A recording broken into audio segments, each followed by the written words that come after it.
Bismillahirrahmanirrahim.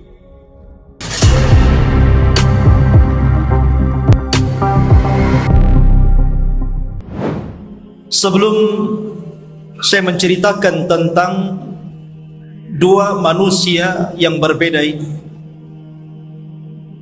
suatu ketika Ali radhiyallahu an ketika menjadi khalifah di Kufah, ketika dia berkhutbah, tiba-tiba ada seseorang yang bernama Sa'sa'ah bin Suhan al-Abdi radhiyallahu an bertanya kepada Ali radhiyallahu an. Kata Sa'sa'ah bin Suhan, "Ya Amiral Mu'minin, mata yakhrujad Dajjal?"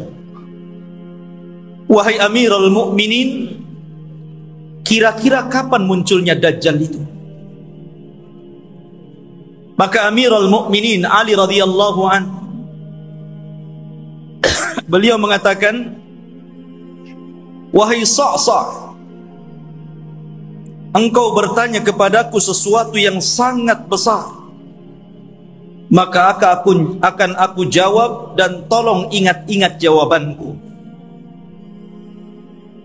Maka Ali radhiyallahu an mengatakan, "Idza amatan nasu shalawat," apabila manusia sudah mulai meninggalkan salat,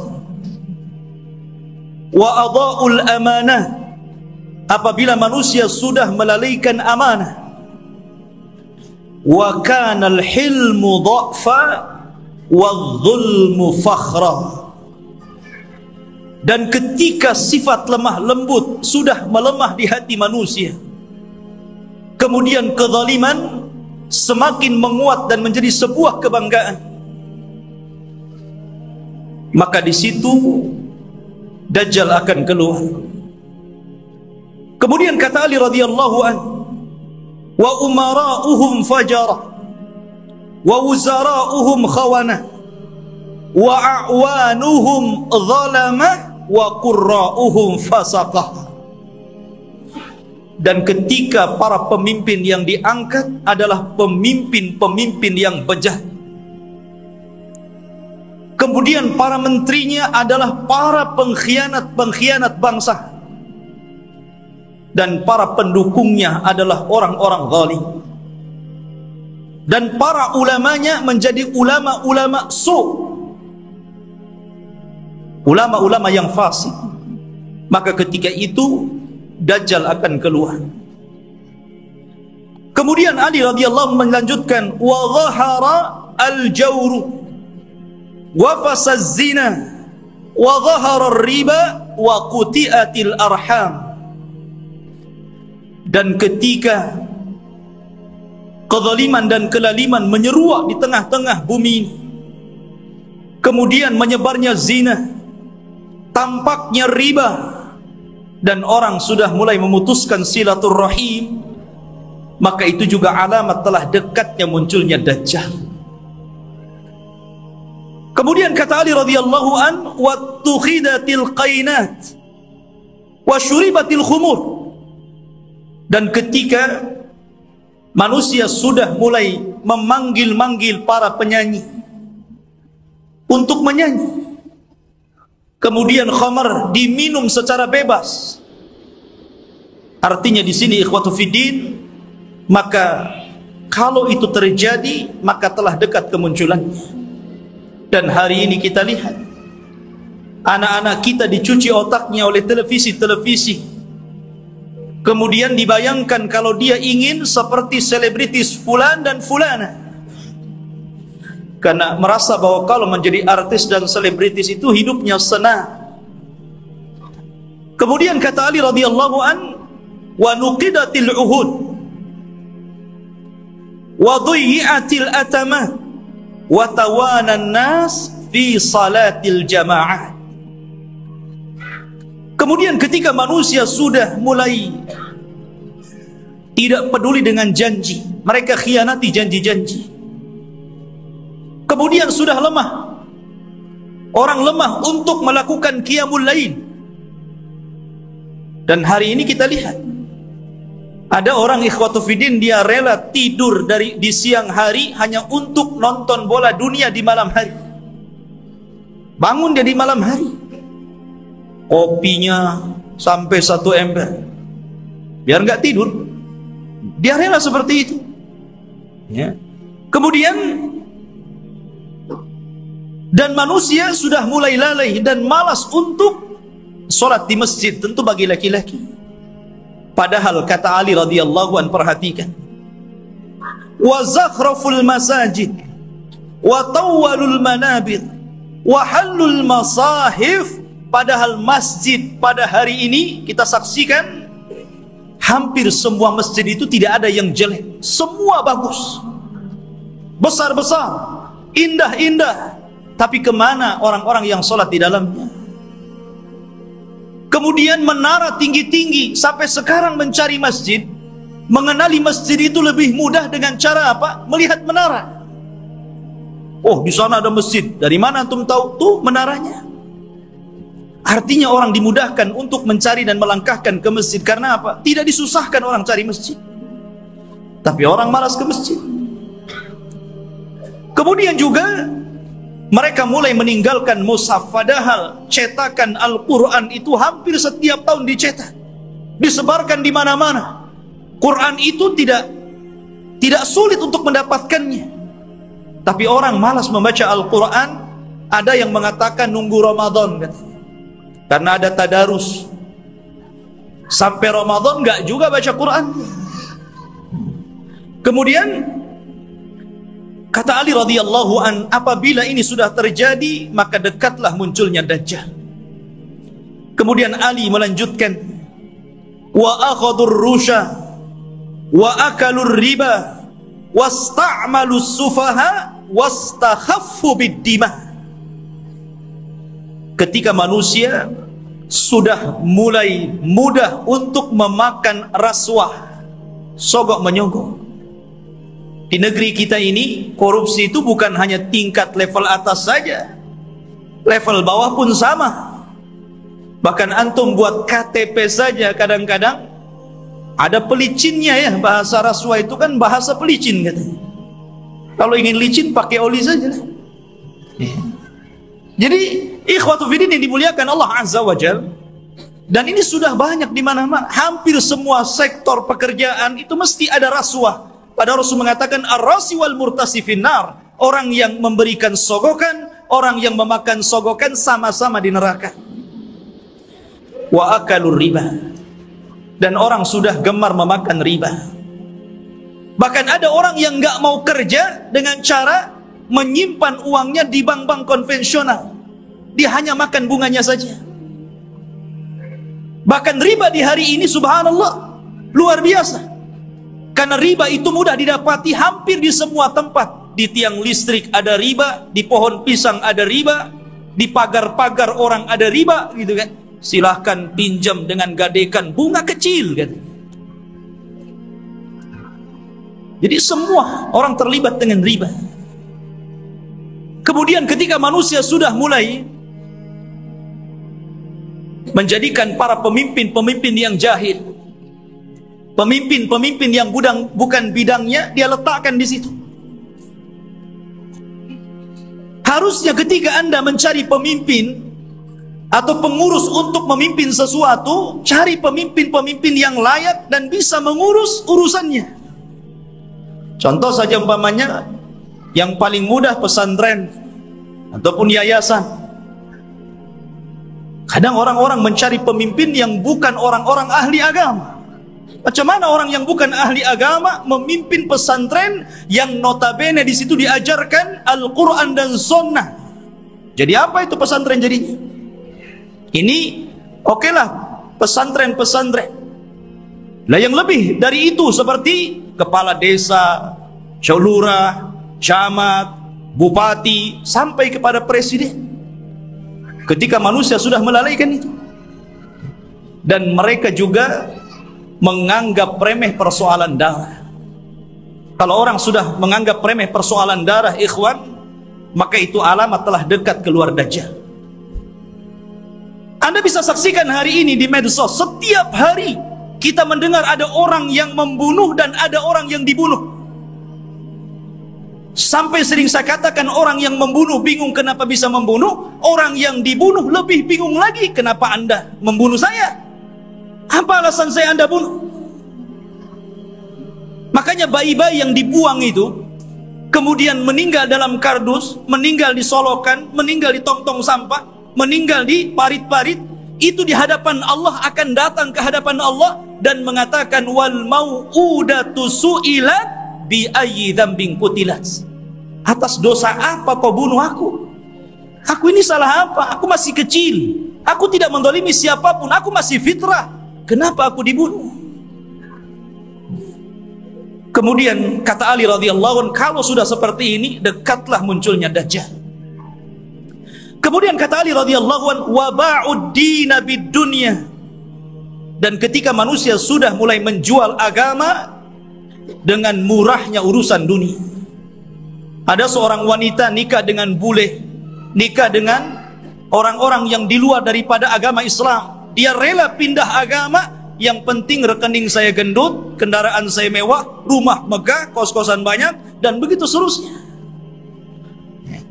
Kemudian kata Ali radhiyallahu anhu, wattajaratil mar'atu ala zawjiha hirsan ala dunya. Diperhatikan ibu-ibu. Dan ketika kaum wanita mudah untuk meminta cerai kepada suaminya hanya urusan dunia. Saya sering ke pengadilan agama dan saya lihat tingkat perceraian itu luar biasa di Batam. Dan banyak para wanita yang menggugat cerai suaminya hanya gara-gara faktor dunia. Bukan tidak boleh menggugat cerai, kalau ada alasannya silahkan. Tapi kalau urusan dunia, kemudian itu menjadikan seorang istri kurang ajar kepada suami dan meminta cerai begitu saja, apalagi karena ada orang ketiga yang lebih hebat, lebih wah, lebih banyak hartanya, ini sudah lain urusannya. Kemudian kata Ali radhiyallahu an, wa raqibatin nisa 'alal mayasir. Nabi SAW radhiyallahu an meramalkan seperti ini. Tentu beliau mendapatkan informasi dari Nabi. Dan apabila wanita sudah mulai membawa kendaraan sendiri, di zaman Rasul kendaraan pakai kuda, pakai unta, jarang perempuan naik unta kan, paling dibonceng. Makanya di sini Ali tidak mengatakan dan para wanita menaiki al-ibil, unta, tetapi mengatakan al-mayasir, ditujukan kepada kendaraan-kendaraan modern, mobil, motor. Ya, kalau mungkin jaraknya bukan jarak safar, hanya keliling-keliling di Batam, ke pasar. Ini terkadang jarak safar, jarak tempuh yang disunahkan untuk mengqashar dan menjamak sholat pun kita dapati ada perempuan berani loh bawa mobil sendiri tuh. Sudah tidak ada mahram, nekat lagi. Maka ini juga alamat dekatnya munculnya Dajjal. Kemudian kata Ali radhiyallahu watashabbahna nisa birrijal watashabbahar rijalu bin nisa. Ketika mulai perempuan meniru gaya laki-laki, dan ketika laki-laki sudah memakai atribut-atribut perempuan, maka ini pun telah dekat munculnya Dajjal. Kita saksikan hari ini. Kalau laki-laki cari levis ke pasar, habis tuh diborong perempuan. Kalau laki-laki cari celana jeans gitu kan, habis, nggak ada, diborong sama mbak-mbak katanya. Akhirnya laki-laki terpaksa beli rok, beli pakaian-pakaian perempuan. Artinya seperti ini kan. Anda bisa bayangkan tuh, pakaian laki-laki tapi pakai jilbab gitu kan, ketat, pakai lepis, pakai kaos, tapi jilbaban pula dia. Yang laki-lakinya parah lagi, anting-anting itu untuk perempuan dia letakkan tutup botol aqua di sini di kupingnya. Antum tahu? Anak itu lihat ada orang pakai anting-anting laki-laki itu, botol aqua di sini. Ya Allah, ini kan atribut perempuan, kenapa pula dipakai laki-laki? Bahkan yang lebih parah, Apa yang disebut dengan LGBT itu sudah mulai melembaga loh di negeri kita ini. Mulai melembaga. Bahkan tahun kebelakang itu saya pernah mendengar informasi sampai mereka membuat fikih LGBT. Anda bisa saksikan tuh. Fikih LGBT. Bagaimana cara wudunya LGBT, bagaimana cara sholatnya LGBT, bagaimana cara puasa LGBT. Dan minta pula kemudian diresmikan supaya majelis ulama itu memberikan muqaddimah. Ini kan sudah gila ini. Mereka nggak tahu bagaimana hukuman kaum Lut. Tidak ada hukuman yang lebih parah yang Allah kirimkan kepada mereka. Hati-hati. Di Batam aja banyak itu. Antum kalau keluar ke jalan-jalan, hati-hati kalau ada yang manggil tuh, bang, LGBT. Ma'asyiral muslimin rahimani wa rahimakumullah. Kemudian wa kana as-salamu bainahum 'alal ma'rifah. Ketika antum mengucapkan salam kepada orang yang antum kenal saja, yang antum nggak kenal nggak antum ucapkan salam. Padahal jelas nih yang pepasan dengan kita ini pakai songkok, pakai pakaian koko gitu kan, rapi. Kita yakin dia muslim, ya jalan biasa saja. Paling antum itu mengucapkan salam sama yang antum kenal saja. Kalau nampak ada janggutnya, celananya cingkrang, pakai gamis, assalamualaikum. Nah ini sudah tanda-tanda ini.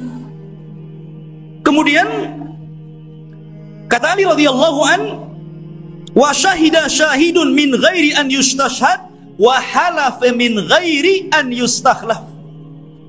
Ketika manusia sudah mulai berani menjadi saksi padahal dia bukan saksi, bersumpah padahal dia tidak diminta sumpah, anda bisa mendapatkan di pengadilan-pengadilan ini. Ada orang yang saksi itu dijual, dibeli. Kamu jadi saksi bayar sekian. Kamu bersumpah saya bayar sekian. Ini banyak sekali yang seperti ini. Saksi jualan. Kemudian kata Ali radhiyallahu an, wa labisu juludad dha'ni ala qulubid di'ab wa kanat qulubuhum amarrun minas sabri wa alsinatuhum ahla minal asli wa sarairuhum antanu minal jiyaf. Dan ketika manusia-manusia sudah memakaikan bulu-bulu kambing, kulit-kulit kambing pada hati-hati serigala, padahal hati mereka adalah hati yang beracun, yang tidak pernah sabar. Padahal mulut mereka hanya manis di bibir, tapi tidak sebagaimana hatinya. Dan kehidupan pribadi mereka lebih busuk dibandingkan bangkai, kata Rasul. Nabi SAW ingin menyindir siapa? Kayak Ali radhiyallahu ingin mengisyaratkan kepada manusia siapa? Orang-orang yang hanya menampakkan kebaikan padahal di belakangnya orang ini buruk. Bahasa kitanya pencitraan saja. Biar orang mengenal saya ini baik, saya ini begini, dan begitu seterusnya. Dan zaman sekarang subhanallah, nyalon RT saja itu janjinya banyak. Itu baru RT itu. Nanti gang ini kita aspal, nanti solokan ini kita perbaiki. Habis jadi RT wassalam kan begitu. Kemudian wal tumisal fiqhu li ghairi din wa unkiral ma'ruf wa urifal munkar. Dan ketika manusia memberikan kecerdasan mereka bukan kepada urusan agama, ketika itulah maka manusia akan mengingkari yang ma'ruf dan mereka akan cenderung melakukan mungkar. Kan banyak ikhwan, kita sebagai orang tua tentu kita bisa melihat potensi anak. Anak saya ini cerdas, hafalannya mudah, ya. Harusnya kalau orang tua sudah tahu anak ini ada bakat kecerdasan, arahkan ke agama. Mumpung mereka masih bisa merekam gitu kan. Kalau sudah tua, susah, ibarat menulis atau mengukir di atas lautan gitu kan, di atas air. Ya nggak mungkin. Tapi kalau mengukir di atas batu sih masih berbekas. Maka dari sini ketika kecerdasan bukan kepada urusan agama, tapi untuk urusan dunia, maka orang pasti akan mengingkari yang ma'ruf dan akan melakukan kemungkaran.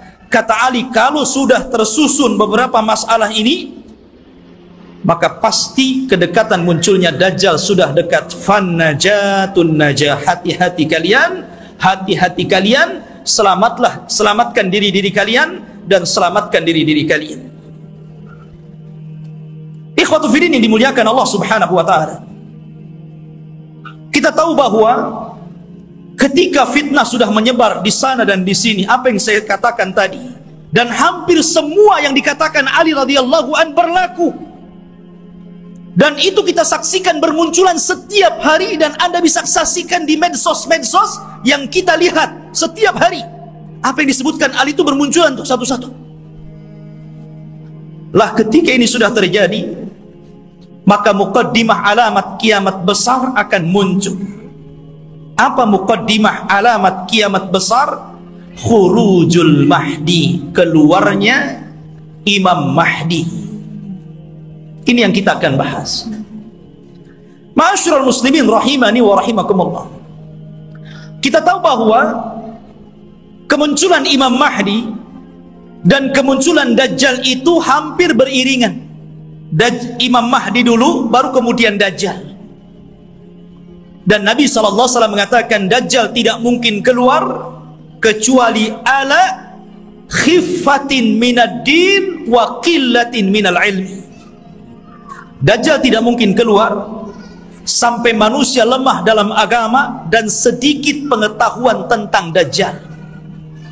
Ketika orang sudah tidak berkhutbah lagi menceritakan tentang Dajjal, ketika pengajian-pengajian sudah tidak disinggung lagi tentang bab Dajjal, ketika orang-orang sudah tidak peduli dengan kisah-kisah Dajjal, maka ketika manusia lalai, muncullah makhluk yang jahat ini. Ma'asyiral muslimin rahimani wa rahimakumullah. Pada minggu yang lalu sedikit saya akan ulas sebelum kemunculan Imam Mahdi. Nabi SAW mengatakan Imranu Baitil Maqdis kharabu Yathrib. Apabila pusat kekuatan kaum muslimin sudah dipusatkan di Baitul Maqdis, di Yerusalem, alhamdulillah, kita bersyukur kepada Allah Subhanahu wa taala. Allah telah menggagalkan keinginan barat untuk memindahkan Israel Raya di tengah-tengah kota Yerusalem. Ini sebuah nikmat. Tapi walaupun kemudian terjadi, maka itu adalah alamatul qiyamah. Itulah yang memang akan berlaku di akhir zaman. Berarti kalau ini berlaku, tanda-tanda itu semakin dekat dan dekat. Kata Nabi SAW, apabila seluruh kaum muslimin dari belahan dunia sudah mempusatkan kekuatan mereka di Yerusalem, tepatnya di Baitul Maqdis, kharabu Yathrib. Ketika itu kota Yathrib, kota Madinah dan Mekah akan ditinggalkan manusia. Padahal Mekah dan Madinah itu ketika itu dalam posisi sebaik-baiknya ekonomi, tapi akan ditinggalkan dan akan berhijrah ke Baitul Maqdis. Wa kharabu Yathrib khurujul malhamah. Dan ketika Yathrib roboh, Madinah roboh, kosong, tidak ada orang karena hijrah semua ke Syam, maka ketika itu muncullah malhamatul kubra, perang besar. Malhamah itu diambil dari kata-kata lahmun. Lahmun itu artinya daging.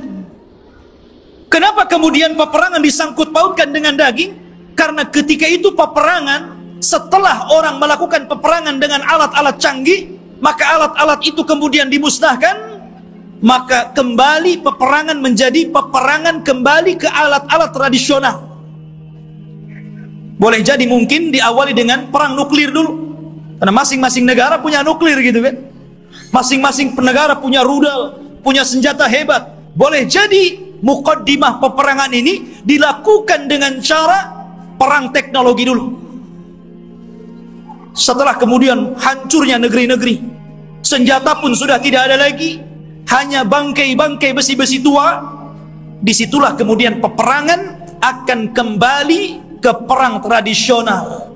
Disinilah pembenaran sabda Nabi SAW, agar Anda melatih diri dengan cara berkuda, dengan cara menombak, dengan cara memanah, dengan cara berpedang, karena perang akan kembali ke zaman itu.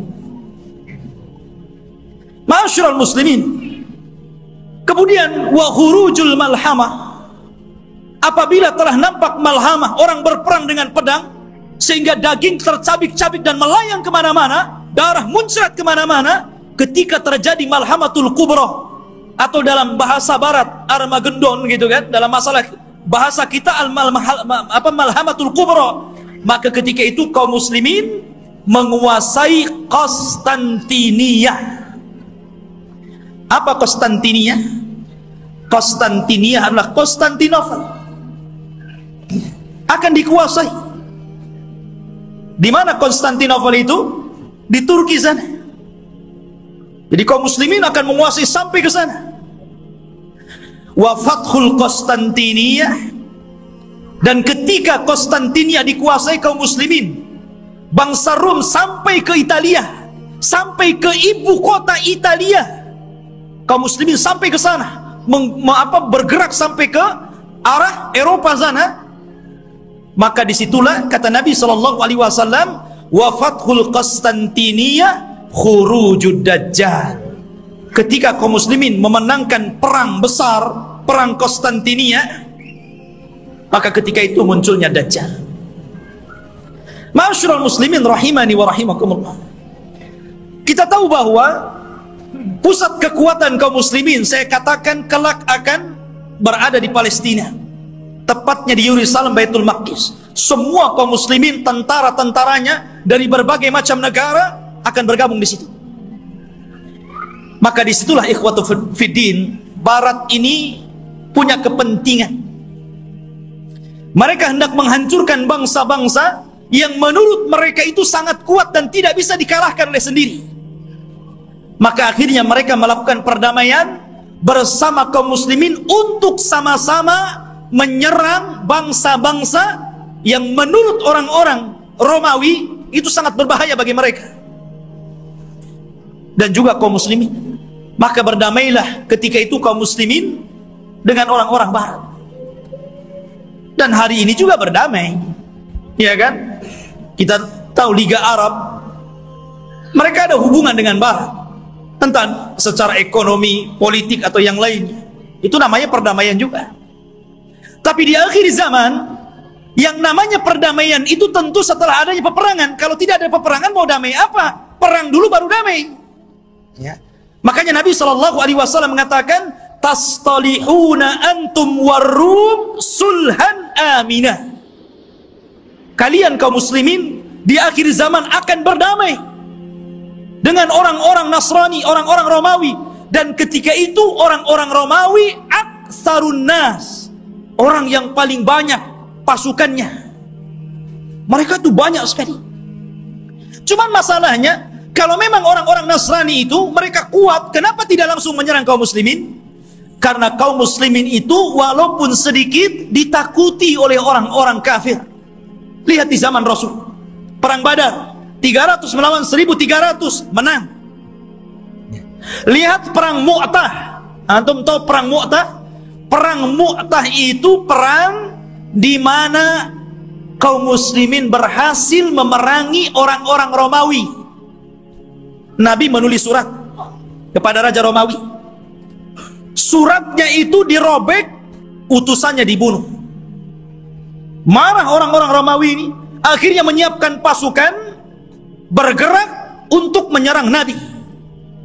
Kata Nabi, kalau mereka menyerang kita di Madinah, maka akan banyak terbunuh, laki-laki, perempuan, anak-anak, kakek-kakek. Ini tidak adil.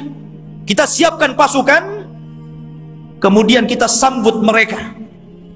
Akhirnya Nabi SAW mempersiapkan pasukan.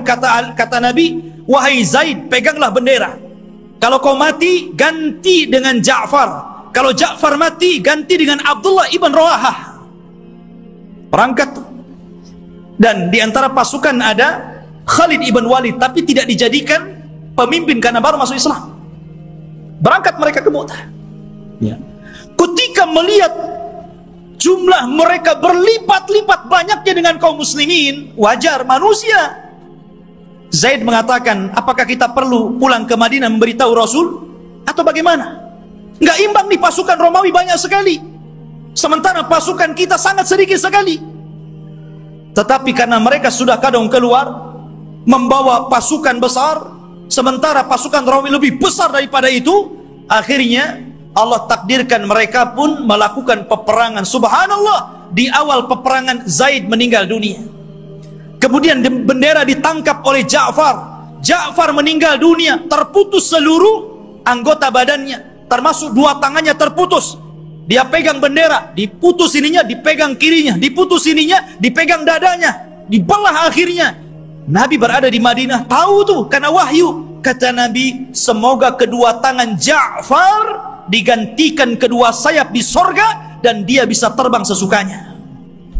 Ja'far meninggal dunia, dipegang Abdullah ibn Rawaha. Abdullah ibn Rawaha meninggal dunia, bingung kaum muslimin. Ini tidak ada lagi pemimpin pasukan. Maka mereka melirik kepada Khalid ibn Walid. Akhirnya dipegang dialah. Dia punya strategis perang yang luar biasa. Pasukan yang ribuan itu bisa dikalahkan oleh strategis Khalid ibn Walid. Sampai ada seorang Romawi bertanya kunci kemenangan kepada Khalid. Khalid, bagaimana engkau bisa memenangkan peperangan ini sementara jumlah kalian kecil dan jumlah kami besar? Kemudian Khalid memberikan kuncinya. Kata Khalid, nahnu qaumun nuhibbul maut kama tuhibbul haya. Kami kaum yang cinta kematian sebagaimana kalian cinta kehidupan. Berani mati, itulah kuncinya. Ya. Ma'asyiral muslimin rahimani wa rahimakumullah. Lah, perang ini akan berlaku kelak di akhir zaman. Tetapi orang-orang Islam akan bergabung dan melakukan perdamaian bersama orang-orang Romawi. Kemudian akan menyerang sebagian. Ada yang memprediksi maksudnya yang diserang adalah negara-negara yang mereka berada di benua Asia. Ya, mungkin Cina, mungkin Korea, mungkin negara-negara, kita tidak tahu, Allahu a'lam. Karena Rasul tidak menyebutkan negara mana yang diserang. Rasul hanya mengatakan watagzuna aduwan miwaraihim. Kalian akan berperang dengan musuh dari belakang kalian. Tidak disebutkan siapa mereka. Tetapi perang ini adalah gabungan pasukan kaum muslimin dan Romawi menyerbu negara itu dan dimenangkan. Ketika dimenangkan ini akhirnya saling mengklaim. Kata orang Nasrani, ini kemenangan kami. Kata orang Muslim, tidak, ini kemenangan kami. Sehingga muncullah satu orang Romawi, satu orang Salibi mengatakan, ghalabas salib, ghalabas salib, ghalabas salib. Sungguh kami salib yang menang. Kami salib yang menang. Kami salib yang menang. Datanglah seorang Muslim mengatakan, balillah ghalab, bahkan Allah yang memenangkan perang ini. Akhirnya saling berdebat, terjadilah perkelahian. Maka sang salib, orang Nasrani, dibunuh kaum muslimin. Dari sinilah orang-orang Romawi berkhianat. Berkhianat. Padahal mereka tertulis melakukan perjanjian itu 10 tahun. Ada yang mengatakan di tahun ketiga, ada yang mengatakan di tahun kelima. Mereka berkhianat. Atas pengkhianatan inilah, maka kemudian mereka hendak menyerang kaum muslimin, menyiapkan pasukan besar. Dan kaum muslimin butuh pemimpin untuk melawan Romawi. Dari sinilah apa yang kita bahas malam ini, khurujul Mahdi. Muncul Imam Mahdi untuk melawan orang-orang Romawi. Ma'asyiral muslimin rahimani wa rahimakumullah. Kalau kita cerita Al-Mahdi al-Muntadhar, Imam Mahdi yang kita tunggu-tunggu kemunculannya, Nabi SAW menyebutkan sifat-sifatnya. Kenapa Nabi SAW menyebutkan sifat-sifatnya? Agar supaya tidak ada orang yang mengaku sebagai Imam Mahdi. Karena disebutkan sifat-sifatnya. Anda tidak bisa tahu-tahu saya Imam Mahdi. Kayak di Indonesia ini ada satu orang, satu waktu dia ngaku Imam Mahdi, satu waktu ngaku Nabi, satu waktu ngaku Nabi Isa. Hebat tuh. Dan itu hanya ada di Indonesia. Ya. Siapa dia? Lia Aiden. Antum pernah kenal kasusnya Lia Aiden? Sampai di penjara. Rupanya anaknya juga ngaku Nabi. Lihat ma'asyiral muslimin. Dan itu hanya ada di Indonesia. Ya. Belum lagi di Jawa Barat ada orang namanya Cecep. Orang Jawa Barat kan Cecep tuh namanya. Aja Cecep. Ya. Ngaku Nabi juga, Nabi Cecep namanya. Nabi Cecep, subhanallah. Ya. Kemudian belakangan ada namanya Ahmad Musaddeh. Sampai gempar. Banyak di negeri kita ini ngaku Nabi. Kalau di Batam saya belum dengar. Di Batam ini ada yang ngaku orang bisa melihat Allah aja itu. Tapi bayar 500 katanya. Ya. Jadi intinya bahwa Imam Mahdi ini dijelaskan sifatnya, dijelaskan tanda-tanda kemunculannya, dan dia disabdakan Nabi SAW, laulam yabqa minad dunya illa yaumun, kalaulah usia dunia ini hanya tinggal 1 hari saja, la tawwalallahu dzalikal yaum, pasti Allah akan lamakan hari itu selama-lamanya, hatta yab'atsa rajulan min ahli baiti, sampai Allah akan utus seorang laki-laki dan dia keturunanku, yuwatiu ismahu bi ismi wa isma abihi bismi abi, di mana nama dia sama dengan namaku Muhammad, bukan Lia. Ya. Bapaknya Abdullah, bukan Aiden. Ya. Jadi Muhammad bin Abdullah Al-Hasani, keturunan Hasan, Al-Alawi, keturunan Ali. Artinya dia keturunan cucu Rasul, Hasan bin Ali.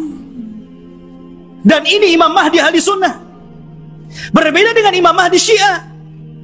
Mereka menganggap Imam Mahdi Syiah itu keturunan Husain. Namanya Muhammad juga, tetapi Muhammad Hasan Al-Ashkari namanya. Katanya waktu kecil disembunyikan di satu tempat di gua di daratan Irak, namanya Sirdab.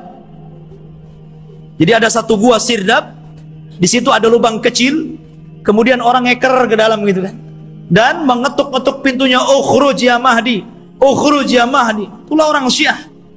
Setiap hari ada yang menggedor-gedor pintu, keluar wahai Mahdi, keluar wahai Mahdi. Yang enggak keluar enggak ada Mahdinya. Ya. Ma'asyiral muslimin rahimani wa rahimakumullah. Maka Al-Mahdi itu keturunan Hasan. Maka yang disebutkan oleh banyak para ulama, salah satunya Syekhul Islam Ibn Taimiyah, kemudian juga muridnya Al-Imam Ibnul Qayyim rahimahullahu taala, ketika menjelaskan tentang kenapa Imam Mahdi keturunan Hasan, karena Allah memuliakan Hasan ketika dia menyerahkan kekuasaan kepada Muawiyah untuk menjaga darah kaum muslimin, maka keturunannya Allah muliakan akan menjadi imam yang belum sempat dicicipi oleh nenek moyangnya Hasan bin Ali. Padahal Hasan bin Ali sudah jadi presiden di zaman itu. Tapi cuma 6 bulan saja, melihat ada gelagat pergerakan kaum muslimin pembela Ali akan perang lagi dengan Muawiyah, dia tidak mau ada pertumpahan darah. Akhirnya dia ngalah, dia yang menyerahkan kekuasaan kepada Muawiyah, engkau saja yang jadi raja, yang jadi rakyatnya. Akhirnya bersatulah kaum muslim. Karena kerendah dirian Hasan inilah, maka Allah muliakan Hasan. Maka dari keturunan Hasan inilah lahir di akhir zaman Al-Mahdi Muhammad ibn Abdullah Al-Hasani Al-Alawi rahimahullahu ta'ala. Kok rahimahullah ta'ala belum muncul, afwan ya. Hafizahullahu ta'ala. Taib Qutufidin yang dimuliakan Allah subhanahu wa ta'ala, beliau dilaqabi Al-Mahdi. Al-Mahdi artinya orang yang diberikan petunjuk. Dan dia Allah perbaiki dalam satu malam. Dia tidak tahu kalau dia akan jadi pemimpin.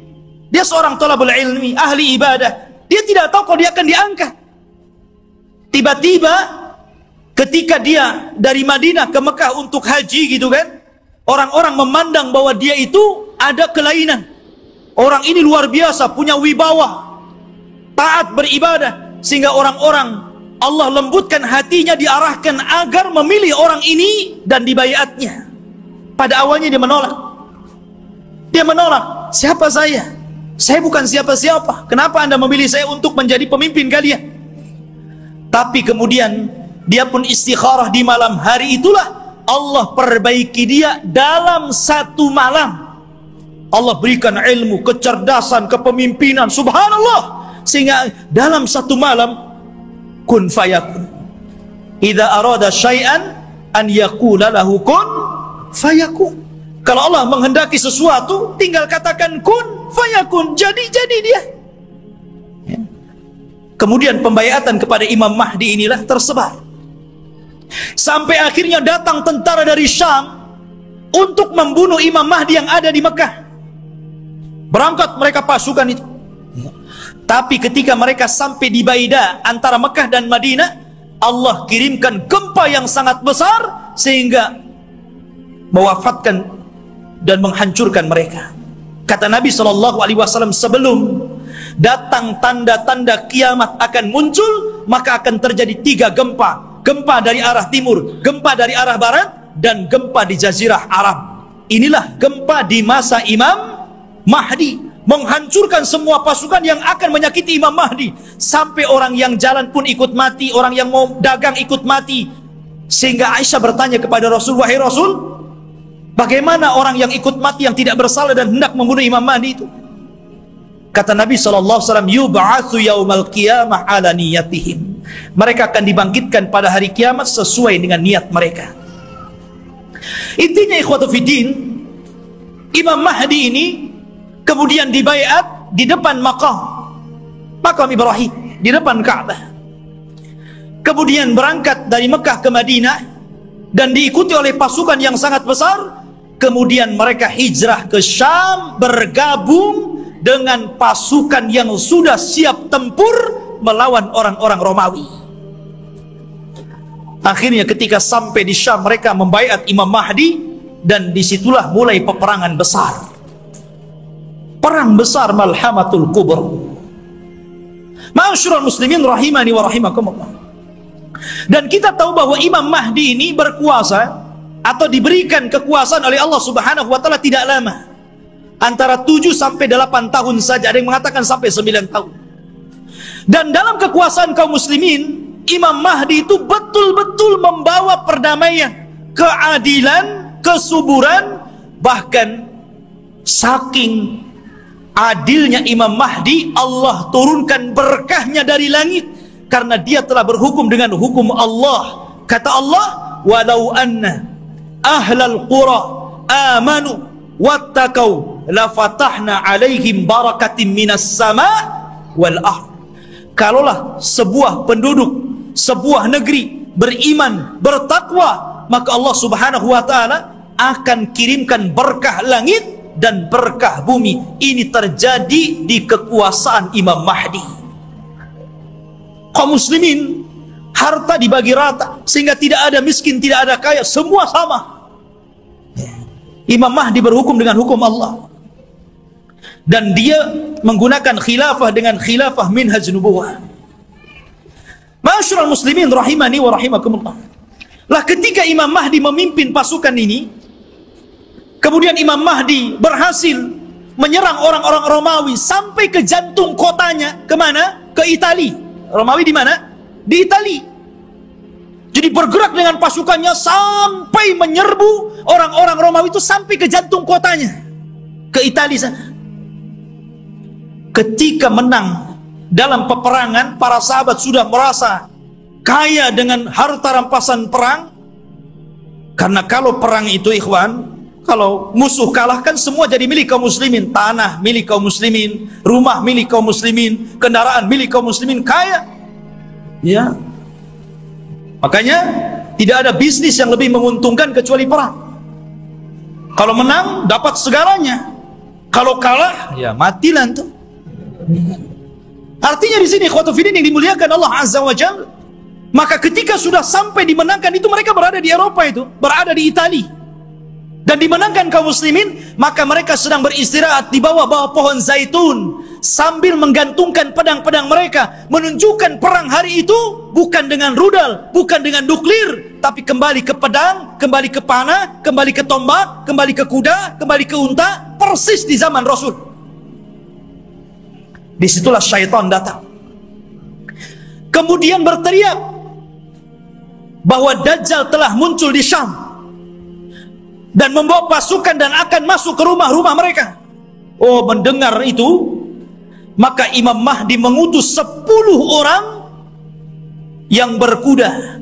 Kata Nabi SAW, aku kenal siapa nama-namanya, aku kenal bagaimana kudanya, dan mereka adalah sebaik-baik penunggang kuda pada hari itu.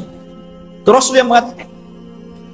Jadi mereka diutus Rasul untuk membenarkan apakah kedatangan Dajjal itu memang ada ataukah hanya isu. Jadi 10 orang ini yang sudah dijanjikan oleh Nabi SAW, kelak Imam Mahdi akan mengutus 10 orang. Rasul tahu namanya, Rasul tahu kudanya, dan mereka adalah penunggang-penunggang yang terbaik ketika itu. Berangkatlah 10 orang ini ke Syam. Rupanya tidak benar, tidak ada pasukan Dajjal yang akan menyerbu rumah-rumah mereka. Tapi memang pada hari itu Dajjal muncul. Dajjal muncul pada hari itu, tapi tidak menyerang rumah-rumah mereka. Sehingga mereka bergerak tuh, pasukan kembali ke Syam. Disinilah bermula kisah Dajjal. Bicara tentang Dajjal, ikhwatu fiddin yang dimuliakan Allah Subhanahu wa ta'ala, Dajjal itu adalah makhluk Allah Subhanahu wa ta'ala. Dia bukan Tuhan. Dia adalah keturunan dari Bani Adam. Bukan setan, bukan jin, bukan juga iblis. Bahkan dia lebih hebat daripada jin, lebih hebat daripada setan lagi. Tapi dia keturunan Bani Adam. Ma'asyiral muslimin, suatu ketika Nabi SAW mendatangi para sahabat. Sahabat sedang bicara tentang Dajjal. Saking banyaknya Rasul membicarakan tentang Dajjal di khutbah-khutbahnya, di majelis ta'limnya, di perang-perangnya, selalu cerita Dajjal, sehingga sahabat menyangka jangan-jangan Dajjal itu ada di kebun kurma Madinah. Ya. Maka Nabi SAW mendatangi mereka, dan sahabat mengatakan, ya Rasulullah, aktsartal hadis anhu fakhifna hatta dhananna anna ad-dajjal fi atrafin nakhli. Wahai Rasul, kau terlalu banyak menceritakan Dajjal sehingga kami takut jangan-jangan Dajjal itu sudah ada di kebun kurma. Maka Nabi SAW mengatakan, bukan demikian. Jangan kalian mencelaku karena aku banyak bercerita tentang Dajjal. Karena ini fitnah lebih besar daripada harta, lebih besar daripada fitnah anak-anak, lebih besar daripada fitnah peperangan yang menghancurkan negara dan membunuh kaum muslimin. Lebih besar daripada fitnah-fitnah ini semuanya. Kata Nabi SAW, ghairu Dajjal akhwafuni alaikum. Tidak ada yang lebih aku takutkan kepada kalian kecuali fitnah Dajjal. In yakhruju fikum, kalau seandainya Dajjal itu muncul kepada kalian, wa ana hayyun, dan saya masih hidup, fa ana hajiju dunakum, saya yang akan melawannya, saya yang akan berperang dengan dia. Akan tetapi kata Rasul, iyakhruju fikum wa ana mayyitun, kalau Dajjal keluar kepada kalian dan saya sudah mati, fa kullu nafsin dha'iqatul maut, setiap jiwa pasti mati. Kata Nabi SAW, famru'un hajijunya nafsahu, maka setiap orang harus membela dirinya masing-masing, karena tidak ada yang bisa melawan Dajjal kecuali seorang Nabi, maksudnya Nabi Isa. Makanya ketika Nabi SAW mendengar ada di Madinah seorang anak kecil yang Allah berikan keanehan dari ilmu-ilmu jin, namanya Saf, atau dikenal dengan Ibnu Sayyad, anaknya seorang Yahudi. Sifat-sifatnya sama dengan Dajjal yang diceritakan Nabi, anak kecil ya. Bahkan sebagian para sahabat bersumpah bahwa dia Dajjal. Salah satunya Umar Ibn Khattab radhiyallahu an, bersumpah dia Dajjal, dan Rasul membiarkan sumpahnya dan tidak mengingkari. Akhirnya Rasul datang dengan Abu Bakar, dengan Umar, ingin mengecek tentang keberadaan anak kecil namanya Saf, atau disebut dengan Ibnu Sayyad ini. Berangkat Rasul, kemudian masuk ke kampung Yahudi, Rupanya betul ada anak kecil yang sedang bermain-main dengan anak-anak yang lainnya.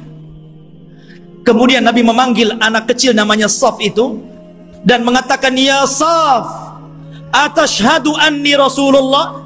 Wahai Saf, apakah engkau bersaksi saya adalah utusan Allah? Anak kecil nengok Nabi. Kemudian dia mengatakan, "Asyhadu annaka nabiyul ummi." Aku bersaksi engkau adalah nabi yang diutus oleh Allah Subhanahu wa ta'ala. Tiba-tiba Saf berbalik tanya kepada Rasul, "Ya Muhammad, atashhadu anni Rasulullah?" Hei Muhammad, maukah kau bersaksi aku juga utusan Allah? Bayangkan, anak kecil ngomong di hadapan Rasul, mau enggak kau bersaksi saya juga utusan Allah sama dengan kamu? Kata Rasul, "Amantu billahi walir rasul." Aku beriman kepada Allah dan kepada Rasulnya saja. Maka Nabi SAW makin yakin, karena Dajjal itu kemunculannya akan mengaku Nabi dan berakhir mengaku Tuhan. Ya. Maka kemudian kata Nabi SAW, "Ya Saf, inni khaba'tu laka khaba'an." Wahai Saf, dalam hatiku, dalam dadaku, aku menyembunyikan beberapa kalimat. Karena ketika itu Rasul baru diturunkan ayat kepadanya, surah kepadanya, namanya Suratul Dukhan. Dan itu para sahabat belum tahu, baru turun kepada Rasul Suratul Dukhan. Makanya Nabi menyembunyikan ayat itu dalam dadanya. Kata Rasul, "Wahai Saf, wahai Ibnu Sayyad, aku menyembunyikan beberapa kalimat di dadaku. Coba tebak apa?" Kata si Saf ini memandang dada Rasul, tiba-tiba dia mengatakan, "Duh, duh." Dia tidak bisa mengatakan dukhan, tapi sudah benar awalnya. Karena Rasul menyembunyikan kalimat dukhan. Tapi dia tidak sempurna. Dia mengatakan duh, duh, duh.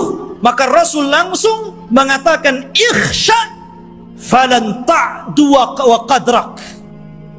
Jelek engkau, celaka engkau. Engkau tidak mungkin bisa meneruskan kalimat-kalimat yang ada di dadaku. Tapi dari Rasul makin bingung. Jangan-jangan ini betul-betul Dajjal nih. Ya, dia tahu isi hati saya gitu. Anak kecil si Saf ini. Ya. Akhirnya Rasul pulang. Kemudian pada waktu yang lain dia ajak lagi Umar dan Abu Bakar ingin mengecek lagi keberadaan si Saf ini. Setelah ketemu dan hendak kemudian diintai dan kembali ingin diuji, tiba-tiba datang ibunya melihat ada Rasul SAW dan ibunya kenal. "Ya Saf, ataka Muhammadun. Ya Saf, ataka Muhammadun." Hei Saf, Muhammad sudah datang di sampingmu. Maka Safun kemudian langsung pergi kemudian di belakang ibunya. Kata Nabi SAW, "Lau tarakathu latabayyana amruhu." Kalau ibunya ketika itu tidak memanggil-manggil, tentu aku sudah tahu siapa si Saf ini. Apakah Dajjal atau bukan Dajjal. Tetapi ikhwatu fiddin, kenyataannya si Saf ini kemudian tumbuh besar dan dia masuk Islam. Tapi dalam hati para sahabat masih ragu masalahnya. Jadi dia sudah tua, masuk Islam, sahabat masih ragu, masih ketakutan dengan si Saf ini, Ibnu Sayyad yang sudah besar dan masuk Islam. Jangan-jangan dia Dajjal pura-pura masuk Islam. Jadi suatu ketika Abu Sa'id Al-Khudri radhiyallahu an, ketika Saf ini hendak berangkat haji dan para sahabat banyak yang sudah berangkat duluan, rupanya Abu Sa'id Al-Khudri ketinggalan dan Saf atau Ibnu Sayyad yang sudah tua, sudah dewasa gitu kan. Ketika itu Abu Sa'id Al-Khudri karena kecapean kemudian berada di bawah pohon untuk istirahat. Tiba-tiba si Saf ini baru datang mau haji juga gitu kan. Dan Abu Sa'id Al-Khudri sangat ketakutan dengan Saf ini karena Rasul pernah mengatakan dan sebagian para sahabat bersumpah dia Dajjal, itu masalahnya. Tiba-tiba ikut pula di samping Abu Sa'id, ikut duduk di situ. Gemetar Abu Sa'id ini. Ya. Tapi Saf mengatakan, "Ya Abu Sa'id, aku tahu engkau takut kepadaku.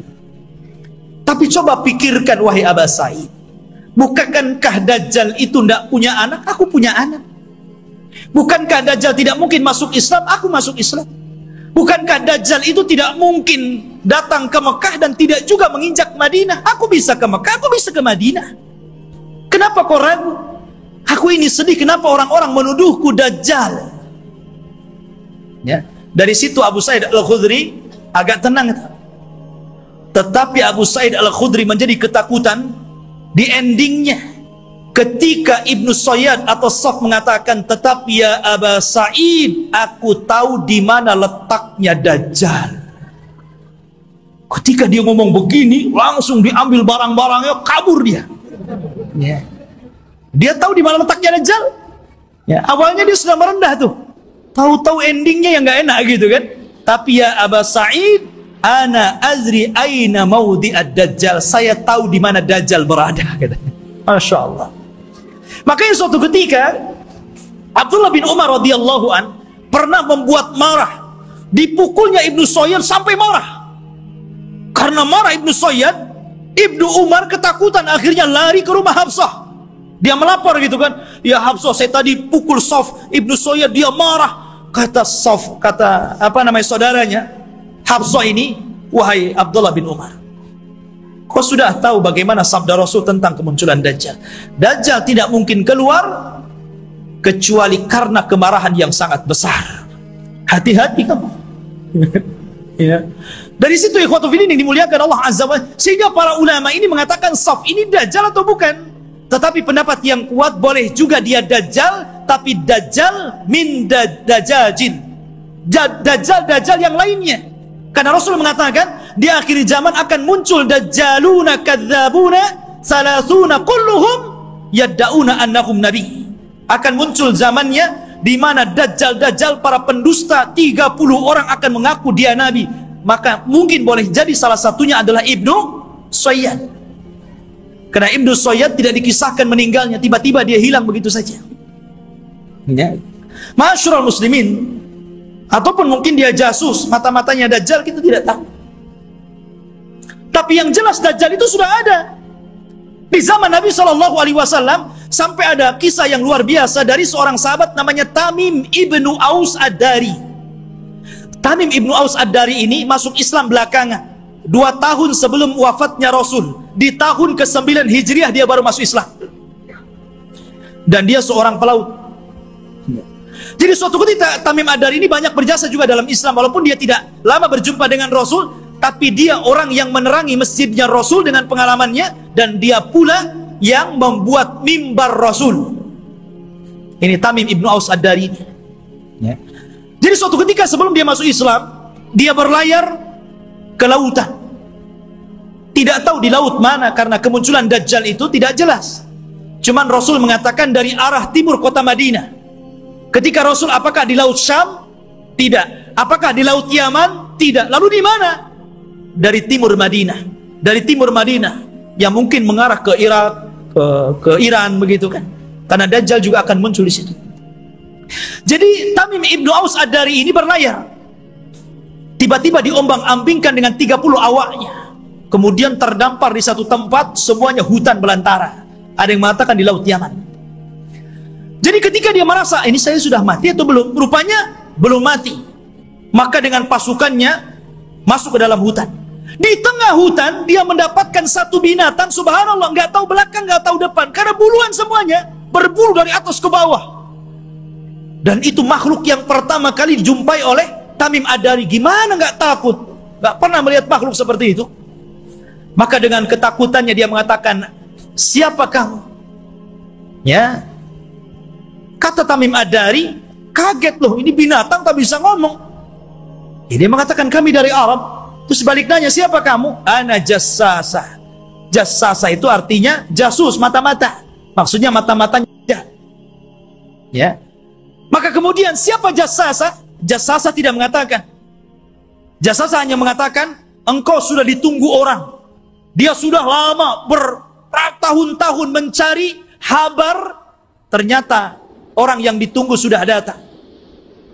Datanglah kau ke salah satu gubuk atau rumah besar yang ada di tengah hutan. Kau temui dia. Dia sudah lama menunggu kalian. Berangkatlah Tamim dan 30 awaknya ke tempat yang diisyaratkan makhluk tadi. Rupanya ada. Masuk ke dalam rumah, ada orang yang diborgol tangannya, diborgol kakinya, diborgol lehernya. Tiba-tiba mengatakan kepada orang ini, dari mana kalian? Maka Tamim dengan ketakutan mengatakan, nahnu minal Arab, kami dari Arab. Ha, kalian dari Arab? Taib, saya akan bertanya kepada kalian. bagaimana kondisi kebun kurma Baisan. Kebun kurma Baisan, ma'ruf, kurmanya dulu sangat luar biasa. Kata Imam Madari, subhanallah, kebun kurma Baisan itu kebun kurma yang kualitasnya tinggi, berbuah terus, nggak berbuah, saking suburnya. Maka Rasul mengatakan sebentar lagi tidak ada kurmanya. Kata para peneliti, hampir sudah 100 tahun yang silam dari sekarang ini sudah tidak berbuah lagi kurma-kurma yang ada di Baisan itu. Kemudian kata orang ini mengatakan, bagaimana kabar tentang telaga yang ada di Tobariyah, telaga Tobariyah.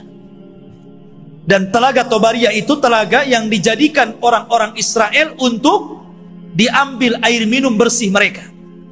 Apakah nyusut atau tidak? Kata dia, oh masih banyak airnya. Dan katanya hari ini, saya baca di Google itu, ya bisa percaya bisa tidak Google. Kalau ingin yakin antum ke sana saja, ke Israel. Ya. Katanya sudah surut hampir 30-40% air. Artinya apa yang dikatakan orang ini menjadi sebuah kenyataan. Kemudian kata orang ini mengatakan, bagaimana kabarnya Ainuz Zughar? Ainuz Zughar, mata air Zughar itu mata air bersih yang biasa diambil minum dan untuk perairan ladang, dan itu berdekatan dengan Bahrul Mayyit, ya, dengan laut mati. Laut mati yang dulu kaum Lut diadab, kemudian ditimpakan dan sekarang jadi laut mati. Lah, Ainuz Zughar itu ada di sekitar itu. Kata orang ini, apakah masih berair? Ya, masih berair. Para petani masih ngambil airnya. Orang-orang masih minum di situ. Kata orang ini, sebentar lagi akan kering. Kemudian orang ini bertanya, apakah sudah tampak Nabi utusan Allah, Nabi Arab? Kata Tamim Ad-Dari, dia sudah sampai di Madinah, berhijrah dari Mekah. Apakah orang-orang membenarkan dan mendustakan? Iya, ada yang membenarkan, ada yang mendustakan. Kata Dajjal, sebaik-baik manusia adalah orang yang mengikuti dia. Dajjal saja nyuruh kita ikut Nabi, ya. Dia mengatakan apa? Sebaik-baik orang adalah ikut dia. Dajjal itu. Nah, sekarang yang bukan Dajjal nggak mau ikut Nabi, nggak mau juga nyuruh orang ikut sunnah Nabi. Ada orang ikut sunnah Nabi dikatakan Wahabi. Ya. Ma'asyiral muslimin rahimani wa rahimakumullah. Maka kemudian Tamim Ad-Dari ketakutan, nggak mau lagi berdialog banyak-banyak, gitu kan? Dia langsung pergi pulang, cari jalan keluar. Allah takdirkan sampailah dia ke Madinah tepat pada tahun 9 Hijriah. Kemudian masuk Islam. Disitulah dia bercerita tentang pertemuan dia dengan makhluk yang aneh itu. Kata Nabi, tahukah kamu, manusia yang kau temui itu adalah Dajjal. Artinya sudah pernah ditemui salah seorang sahabat.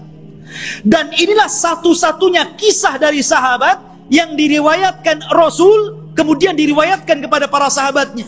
Rasul tidak pernah mengambil riwayat dari para sahabat. Yang ada sahabat meriwayatkan dari Nabi. Ini tidak, Nabi meriwayatkan dari sahabat, kemudian diriwayatkan ke sahabat yang lainnya. Satu-satunya sahabat yang diambil riwayatnya adalah Tamim Ad-Dari. Karena Rasul kan tidak punya, apalagi Tamim Ad-Dari seorang Nasrani sebelumnya. Ya. Maka dari situ ikhwatu fiddin, kata Nabi SAW di hadapan para sahabatnya, dia bercerita sambil bawa tongkat. Maka Nabi SAW mengatakan, kelak Dajjal itu akan sampai ke sini. Maksudnya Madinah dan Mekah, tapi dia tidak akan bisa masuk. Dajjal itu hanya bisa yatarakab, hanya bisa mengintip di balik bukit Uhud. Karena seluruh kota Madinah dan Mekah akan dipagari malaikat, di tangannya pedang-pedang yang siap untuk membunuh Dajjal. Dajjal ketakutan. Dia hanya bisa melihat dari atas bukit Uhud. Dilihatnya Masjid Nabawi, tepatnya kuburan Nabi, bercahaya warna putih. Kemudian Dajjal mengatakan, hada qasrul abiyad, hada qasru Ahmad. Inilah istananya Muhammad, inilah istana putih. Dan subhanallah, apa yang dikatakan Dajjal menjadi sebuah kenyataan. Kalau antum umroh atau Allah takdirkan antum haji gitu kan, cobalah antum melihat Masjid Nabawi di malam hari dari kejauhan. naiklah ke Bukit Uhud gitu kan. Antum lihat Masjid Nabawi, tepatnya kuburan Rasul, maka akan dilihat ada cahaya putih. Dari tempat itu ada cahaya putih yang ke atas, membenarkan apa yang dikatakan Dajjal. Dan Dajjal tidak akan sanggup masuk ke kota ini, maksudnya kota Madinah, sambil memukul-mukul, hadhihi tayyibah, hadhihi tayyibah, hadhihi tayyibah, kata Rasul. Inilah negeri yang disucikan, inilah negeri yang disucikan, inilah negeri yang disucikan.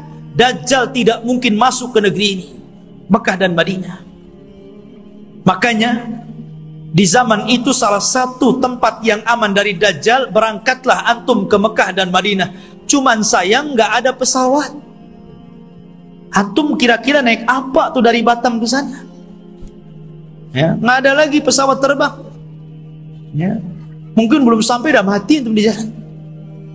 Jadi khotbah yang dimuliakan Allah Azza wa Jalla, kata Nabi Shallallahu Alaihi Wasallam ketika bicara Dajjal, beliau mengatakan, sesungguhnya ayyuhan nas, innaha lam takun fitnatun ala wajhil ardi mundu dara Allahu dzurriyyata Adam a'zam min fitnatid Dajjal, wa inna Allah lam yab'ats nabiyyan illa hadzara ummatahu Dajjal wa ana akhirul anbiya wa antum akhirul umam. Wahai manusia, tidak ada satupun fitnah yang lebih dahsyat ketika Allah menciptakan anak Adam dibandingkan fitnah Dajjal. Karena andailah seluruh dukun-dukun yang ada di dunia dikumpulkan, kemudian melakukan kontes sihir, maka sihir mereka jauh di bawah sihir Dajjal. Nggak ada dukun, walaupun satu dunia melawan Dajjal, nggak akan bisa dilawan. Sihirnya luar biasa. Ya, itu dukun tuh memang luar biasa sihirnya. Diberikan oleh Allah Azza wa Jalla kekuatan sehingga orang mudah untuk percaya bahwa dia Tuhan kita, itu masalahnya. Kalau tukang sihir itu kan ma'ruf di zaman Nabi Musa. Justru ketika Nabi Musa menampakkan mukjizatnya, semua tukang sihir beriman kepada Musa, walaupun belakangan dibunuh semua oleh Firaun. Tapi mereka orang yang dimasukkan ke dalam sorga padahal tidak pernah sujud kepada Allah sedikit pun, karena beriman kepada Musa. Ya. Lah kata Nabi Shallallahu Alaihi Wasallam, sejak zaman Adam dilahirkan dan anak cucunya sampai hari ini, tidak ada fitnah yang lebih besar daripada fitnah Dajjal. Dan tidak ada satupun Nabi yang Allah utus kecuali memperingatkan umatnya tentang kemunculan Dajjal. Nabi Syuaib memperingatkan umatnya tentang kemunculan Dajjal. Nabi Saleh, Nabi Yakub, Nabi-Nabi yang lainnya, Nabi Ibrahim, Nabi Sulaiman, Nabi Daud, dan seluruh para Nabi, mereka mengingatkan tentang kemunculan Dajjal. Kalau seluruh para Nabi dan Rasul mengingatkan akan kemunculan Dajjal, termasuk juga Nabi kita Muhammad SAW, maka cukuplah ini bukti bahwa fitnah Dajjal itu sangat dahsyat, karena seluruh para Nabi memperingatkannya. Ini antum harus paham. Ya. Ma'asyiral muslimin, sedikit kita mengenal ciri-ciri Dajjal. Dajjal itu keriting rambutnya. Bukan berarti yang keriting dia Dajjal. Jadi dia memiliki rambut keriting yang dipintal. Makanya Dajjal itu kusut sekali mukanya. Ya kan? Jadi antum tahu orang-orang yang keriting, habis dikeriting dipintal lagi. Ya. Tetapi dia tidak hitam kulitnya. Biasanya kan yang kriwal, yang dipintal-pintal itu kan kebanggaan orang-orang yang berkulit hitam kan? Dajjal tidak, kulitnya putih. Ada yang mengatakan kemerah-merahan. Jadi memang dia putih, tapi kusut. Ya. Kemudian dia buta sebelah mata kanannya, dan ada daging tumbuh di matanya, menonjol seperti anggur keluar. Jadi ada daging tumbuh. Kemudian di dahinya tertulis kafir. Bisa dibaca oleh seorang mukmin, baik yang pandai baca ataupun yang buta huruf. Semua bisa baca. Ya. Artinya bahwa semua orang bisa baca dia kafir, tapi semua orang ikut Dajjal, itu masalahnya. Kan fitnahnya luar biasa. Sudah tahu di jidatnya ada kafir, masih ikut juga dia, kan begitu. Itulah fitnahnya. Karena dia bisa dibaca oleh siapapun. Yang pandai baca sama yang buta huruf bisa baca. Kemudian juga lehernya lebar, pendek besar, dan kakinya bengkok. Kakinya itu kayak busur panah. Kalau jalannya jelek sekali. Dan dia matanya sebelah awar.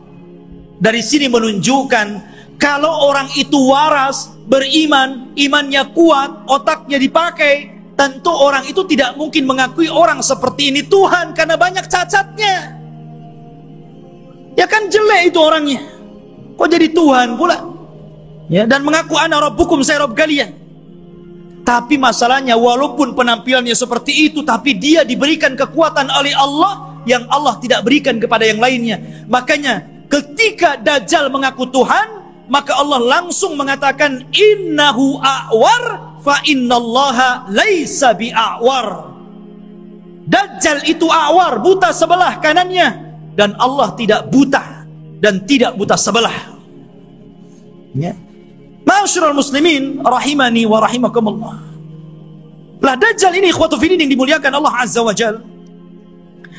Dijelaskan juga di antara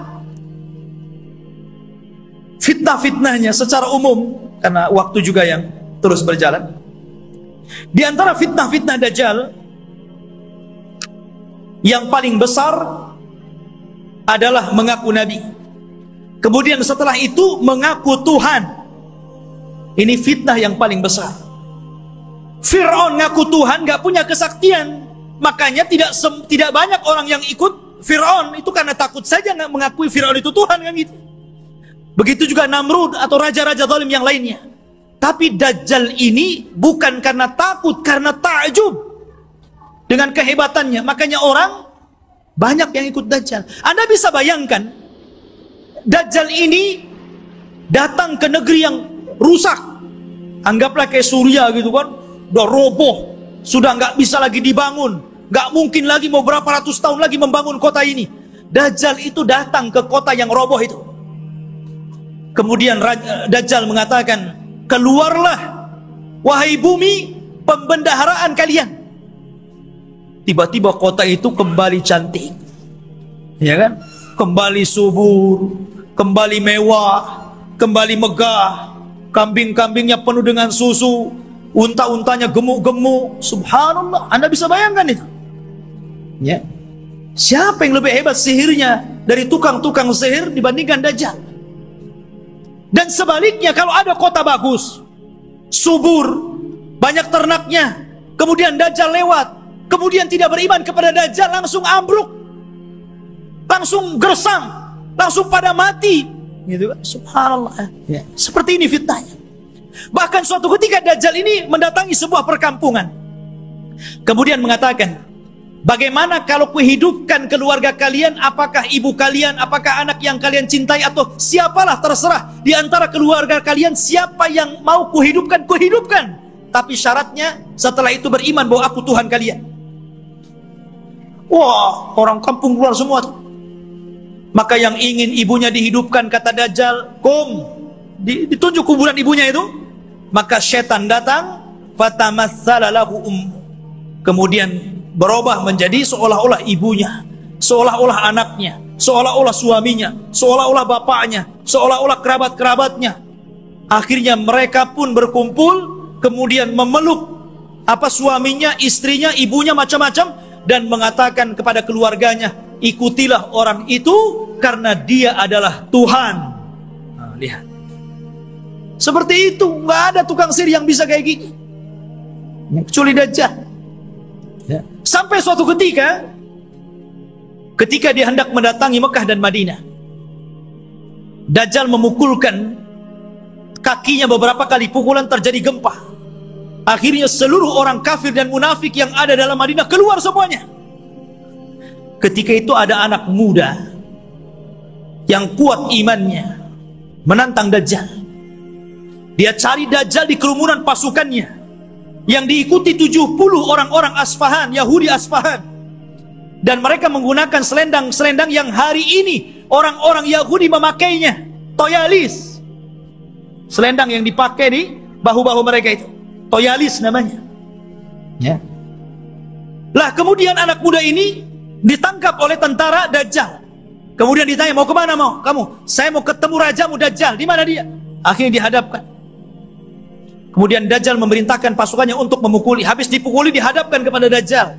Kemudian Dajjal memerintahkan algojonya untuk menggergaji. Digergaji jadi dua tuh. Dari atas kepala pertengahannya sampai ke muka sampai ke belah jadi dua. Habis belah jadi dua, Dajjal berjalan di tengah-tengahnya. Kemudian mengatakan kepada pengikutnya, kalau aku hidupkan dia, makin yakin engkau dengan aku bahwa aku Tuhan kalian. Semua mengatakan, ya engkau Tuhan kami. Maka Dajjal mengatakan, kum. Akhirnya jadi satu lagi tuh tubuhnya. Ya, kayak punya ilmu rawa rontek. Ya, jadi satu itu. Ya. Kemudian setelah itu Dajjal sudah menghidupkan lagi. Semua orang berteriak, antal ilah, engkau adalah Tuhan. Maka Dajjal mengatakan kepada anak muda ini, maukah engkau bersaksi bahwa saya adalah Tuhan kalian? Maka anak muda ini ternyata tidak mengatakan, saya semakin yakin anta dajjalul kadzdzab. Saya semakin yakin engkau itu Dajjal, pendusta yang disabdakan Rasul sallallahu alaihi wasallam. Oh, marah Dajjal. Akhirnya Dajjal mengambil pisau dan hendak membunuhnya, tapi tidak bisa karena takut kelemahannya diketahui orang-orang. Akhirnya dia pegang tubuhnya dan dilemparkan ke dalam api. Tapi anak muda ini sempat berteriak, engkau tidak akan bisa membunuh kecuali diriku. Yang lain tidak bisa. Ya. Ma'asyiral muslimin rahimani wa rahimakumullah. Dari sini menunjukkan bahwa luar biasa Dajjal ini. Lah Dajjal ini akan memimpin pasukan besar. Makanya orang-orang Yahudi mereka bermimpi kalau terbentuk Haikal Sulaiman dan robohnya Masjidil Aqsa, kemudian berkumpulnya pasukan, mereka mengatakan, kami sedang menunggu Mesius kami. Mesius itu bahasa mereka, bahasa kita Dajjal. Bahasa kita Dajjal. Makanya kalau kita melihat simbol Zionis itu kan gambar mata gitu. Walaupun Zionis itu sudah tidak asli lagi Yahudi, karena Zionis itu tidak berpegang dengan Taurat, tapi berpegang dengan Talmud.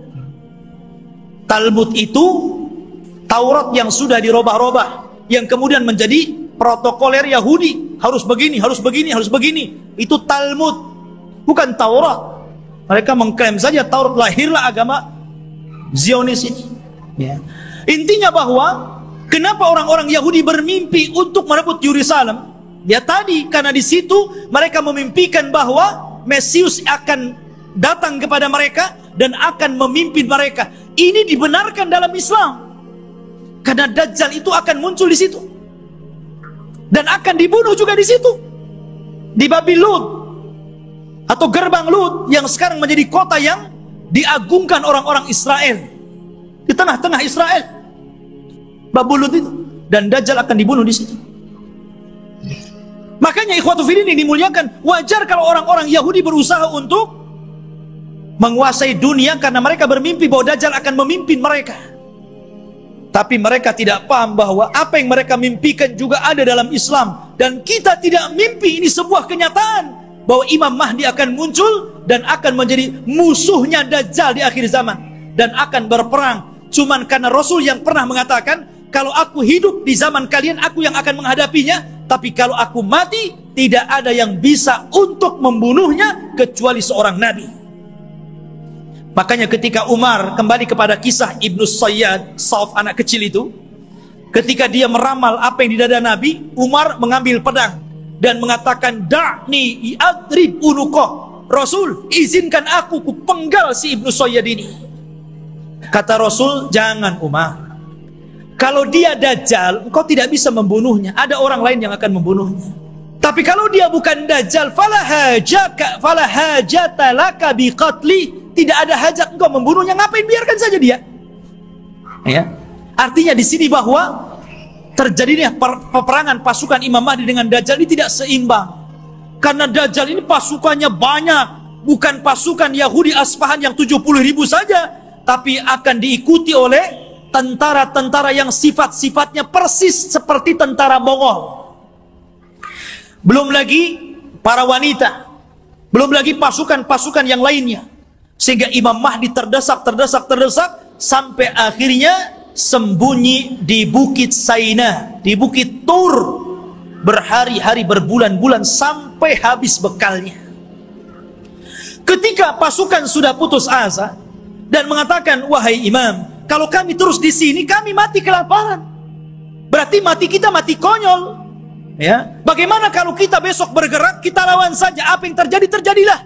Kan begitu. Akhirnya kemudian Imam Mahdi sepakat dengan pasukannya, setelah sholat subuh mereka siap bergerak, apapun yang akan terjadi tetap perang bersama Dajjal.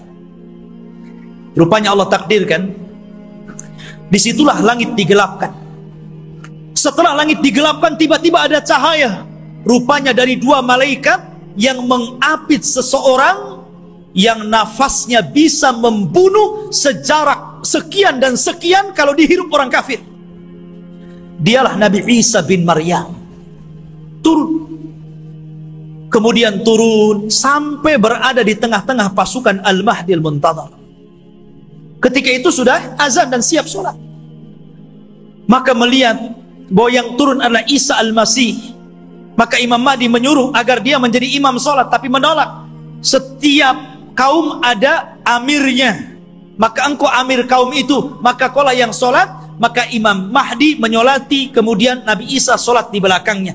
Ini menunjukkan kalau andai kata Isa dan Musa hidup di zaman sekarang, Anda mengikuti Nabi Musa dan Isa, Anda akan sesat. Isa saja sholat di belakang Imam Mahdi, ya, karena tidak berhak menyebarkan agamanya. Maka setelah sholat itulah, subhanallah, Isa mengusap wajah-wajah pasukan Imam Mahdi dan menyebutkan tingkat derajat mereka di sorga. Wallahi, tidak ada manusia yang lebih bahagia dibandingkan orang yang diusap wajahnya oleh Isa, karena disebutkan derajatnya di sorga. Subhanallah, ya. Dan itulah pasukan yang tersisa. Karena pasukan ini kan ada yang gugur, ada yang melarikan diri. Yang sepertiga pasukan melarikan diri, kata Rasul, yang melarikan diri Allah tidak akan memberikan tobatnya kepada mereka. Yang sepertiga yang gugur, maka kata Rasul, mereka adalah sebaik-baik syuhada. Dan yang sepertiganya yang ikut Imam Mahdi inilah yang terus berperang sampai akhirnya melawan Dajjal. Ketika itu Isa memberikan pilihan dan mengatakan, ukhayyirukum bisalas, aku berikan 3 pilihan kepada kalian. Pilihan yang pertama, kalian tidak usah berperang, di sini saja bersembunyi. Aku akan berdoa kepada Allah, Allah kirimkan gempa sehingga menenggelamkan seluruh pasukan Dajjal, Dajjal-Dajjalnya. Atau yang kedua, aku akan berdoa kepada Allah agar Allah kirimkan pasukan, tapi bukan kalian. Pasukan inilah yang kelak akan membunuh Dajjal, dan kalian tidak perlu capek, sembunyi saja di sini. Atau yang ketiga, besok kita berangkat, saya pimpin kalian, kita lawan Dajjal, dan aku akan berdoa kepada Allah, semoga tangan-tangan Yahudi dan seluruh pengikut Dajjal tidak sanggup mengangkat pedangnya sehingga engkau tinggal mudah menebas lehernya. Yang ketiga yang enak nampaknya, ya. Akhirnya mereka memilih yang ketiga itu, ya. Diambilnya yang ketiga. Maka setelah sholat subuh, diusap wajah, kemudian disebutkan tingkatannya di sorga. Mereka pun turun, pasukan dari Bukit Saina dipimpin Nabi Isa bin Maryam. Maka mereka tinggal tebas saja tuh pasukan Dajjal itu. Akhirnya karena terjadi kelemahan, seluruh pasukan Dajjal tunggang langgang, lari ke sana kemari, sembunyi di batu. Batu bisa bicara, hei muslim, Yahudi di belakang, bunuh dia. Senang, ada dia, bunuh, gitu kan. Masuk gua ngomong, masuk pohon ngomong. Tidak ada satupun makhluk kecuali dibuat bicara oleh Allah. Bagaimana Allah hinakan itu? Mereka nggak bisa sembunyi. Mau sembunyi di mana? Semua makhluk Allah bicara. Hei muslim, ini Yahudi, bunuh di sini. Ya. Akhirnya mereka lari ke sebuah pohon yang dijanjikan bahwa pohon itu bisa melindungi mereka. Kata Nabi SAW, kecuali satu pohon, mereka tidak akan bicara, mereka akan melindungi orang-orang Yahud, dan pohon itu disebut Gharqad namanya. Pohon Gharqad. Makanya sekarang karena hadis ini sudah bocor sampai ke Israel, maka orang Israel membuat perkebunan sehijau-hijaunya dengan pohon gorkot. Tapi sayang kemarin kebakaran. Nanam lagi, ya. Mudah-mudahan kebakaran lagi, ya. Masyaallah muslimin. Tetapi dulu saya pernah mendengar ada orang cerita tentang beberapa tokoh-tokoh di Jawa Timur kalau tidak salah. Berkumpul mereka membicarakan tentang fatwa pohon gorkot.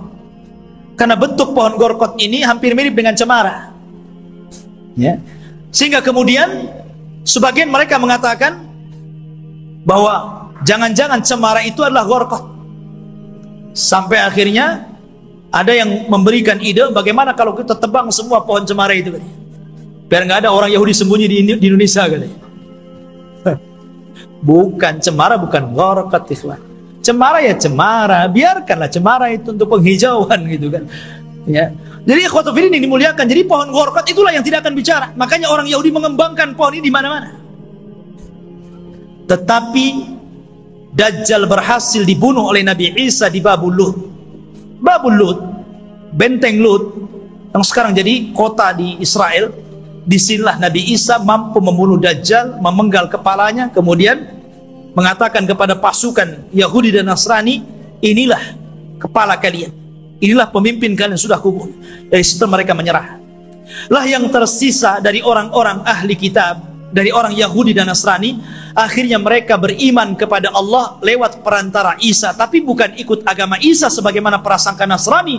Mereka ikut agama Muhammad lewat perantara Isa, dan itu disyaratkan dalam Al-Quran, wa im min ahlil kitab illa la yu'minan nabihi qabla mautihi. Dan sebagian ahli kitab kelak akan beriman kepada Allah dan agama Muhammad sebelum wafatnya Isa bin Maryam, karena Isa akan berkuasa selama 40 tahun. Rupanya fitnah tidak berhenti, ya. Nanti kita ceritakan fitnah yang lebih besar, yang lebih hebat lagi, fitnah yang kita kenal dengan Ya'juj dan Ma'juj. Kisah